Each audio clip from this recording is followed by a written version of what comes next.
बिस्मिल्लाहिर्रहमानिर्रहीम। अस्सलाम वालेकुम एवरीवन।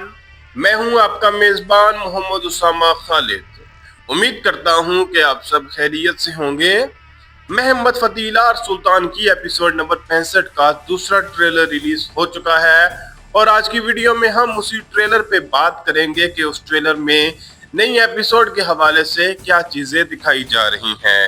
और अगर हम बात करें व्लाद ड्रैकुला की तो हमें इस सीरीज में उसका जुल्म और उसकी वहशीपन या उसकी जो बर्बरियत है वो दिखाई जा रही है कि किस तरह से वो जालिम था और जो कोई भी उसके खिलाफ खड़ा होता या जिस पे भी उसको शक होता वो उसको कैसे खत्म करवा देता। और हो सकता है एरेना को भी इसी वजह से खत्म किया जाए या मे भी व्लाद उसको मजीद डराने की कोशिश करे। ये तो हमें आने वाली किस्त में चीजें देखने को मिलेंगी, जबकि ये भी देखना होगा कि रादो इस तमाम सिचुएशन को कैसे हैंडल करता है, क्योंकि व्लाद के बाद अफलाक का वायवदा तो रादो ही रहेगा, लेकिन रादो सुल्तान महमद खान को कैसे अपनी वफादारी का सबूत देगा ये चीज देखनी पड़ेगी। क्योंकि अगर वो व्लाद को बचाता है तो इसका मतलब ये है कि वो सुल्तान महमद खान के खिलाफ गद्दारी कर रहा है। खैर, अभी हम बढ़ते हैं इस ट्रेलर की जानब और देखते हैं कि इसमें आने वाली किस्त के हवाले से क्या चीजें दिखाई जा रही हैं। Benim kudretimin ulaştığı yere onların hayalleri dahi ulaşamaz. Trailer के पहले ही सीन में हम सुल्तान महमद खान को देख सकते हैं और यहाँ पर वो शिकार करते हुए नजर आ रहे हैं, जबकि इसी सीन में उनका डायलॉग भी सुनाई दे रहा है और वो ये बात बोल रहे हैं कि मेरी ताकत वहां तक पहुंच सकती है जहां तक उनके ख्याल भी नहीं पहुंच सकते। यानी कि वो अपने दुश्मनों की बात कर रहे हैं कि वो वहां तक सोच भी नहीं सकते जहां तक मेरी ताकत जो है वो पहुंच सकती है। Gizlice derebeyleri öldürürüz. Kendilerini Mehmet'e yollarız. अब इस सीन में हम व्लाद ड्रैकुला को देख सकते हैं और यहाँ पर व्लाद ड्रैकुला का डायलॉग सुनाई दे रहा है और वो ये बात बोल रहा है कि हम खुफिया तौर पर उन सरदारों को मारकर उनके सरों को सुल्तान महमद खान के पास भेज देंगे। तो यहाँ पर आने वाली किस्त में हमें व्लाद ड्रैकुला का मजीद वहशीपन और मजीद जुल्म दिखाया जाएगा जो उसने अपने उस टाइम में किया था जब वो सुल्तान महमद खान के खिलाफ था। Sonra sıra ona gelecek. Nizam korkuyla değil. Vlad Dracula अपनी बात को मुकम्मल करते हुए ये कह रहा है कि बाद में बारी उनकी भी आएगी।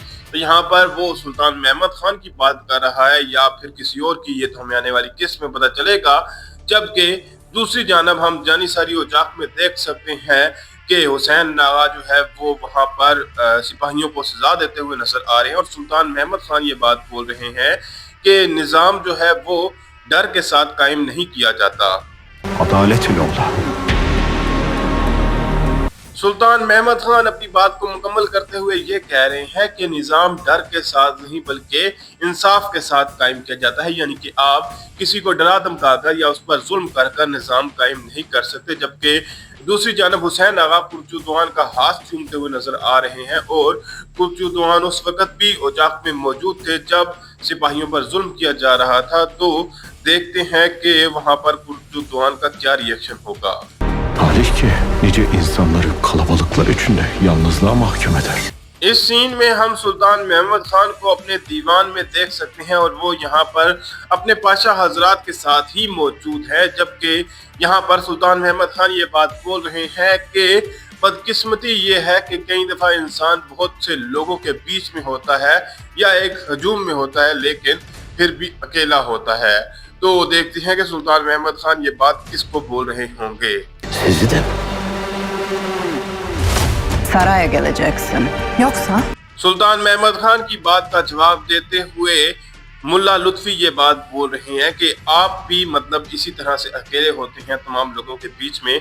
तो देखते हैं कि सुल्तान महमद खान क्या जवाब देंगे। जबकि दूसरी जानब हम मलका कैथरीना को देख सकते हैं जो कि अपनी बेटी से ये बात बोल रही हैं कि आप हमारे साथ हमारे महल में चलेंगी। जबकि प्रिंसेस रोज ये कह रही हैं कि अगर ना गई तो क्या होगा।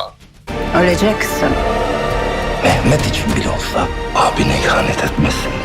प्रिंसेस रोज की बात का जवाब देते हुए कैथरीना ये बात बोल रही है कि तुम मारी जाओगी या आप मारी जाओगी, जबकि उन्हीं के साथ शायद दरवेश हजरात भी मौजूद हैं और बोगोमिलनार के जो दूसरे लोग हैं वो भी वहीं पर होंगे।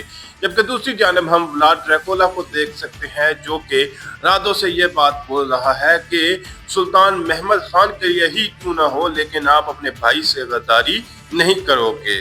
İyi mi sevgili Radu? Şunu tevkif edin, yakalayın.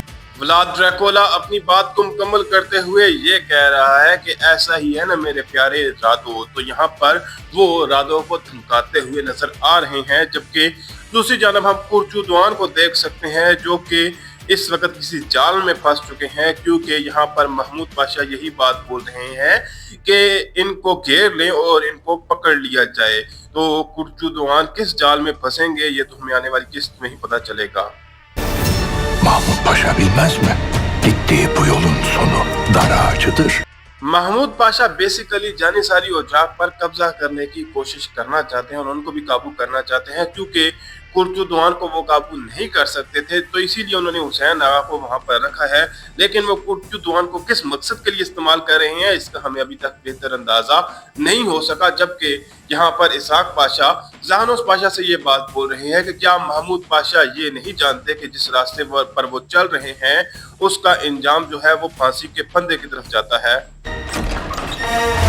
Siz Prenses Rose'u hatun olarak alıp zevceniz ederseniz अब इस सीन में हम प्रिंसेस रोज को सुल्तान महमद खान के सामने देख सकते हैं, लेकिन उससे भी ज्यादा हैरानगी वाली बात यहाँ पर जो बोली जा रही है वो मुल्ला लुत्फी की जानब से है और वो ये बात बोल रहे हैं कि अगर आप प्रिंसेस रोज से शादी करके उन्हें अपनी खातून या उनको अपनी बीवी बना लेते हैं तो यहाँ पर वो सुल्तान महमद खान को कोई पेशकश करते हुए नजर आ रहे हैं। लेकिन देखना ये होगा कि ये पेशकश किस तरह की होगी। ne varsa ortadan kalkar. Rızasız bağın gülü derilir mi? मुल्ला लुत्फी यहाँ पर अपनी बात को मुकम्मल करते हुए ये कह रहे हैं कि अगर आप प्रिंसेस रोज को अपनी खातून बना लेते हैं तो जो कुछ भी आपके रास्ते में मुश्किलात हैं वो ख़त्म हो सकती हैं या वो आपके रास्ते से हट जाएंगी। जबकि सुल्तान महमद खान यही बात बोल रहे हैं कि क्या बाग से उसकी मर्जी के बगैर फूल को तोड़ा जा सकता है, यानी कि क्या किसी से बगैर उसकी मर्जी के शादी की जा सकती है।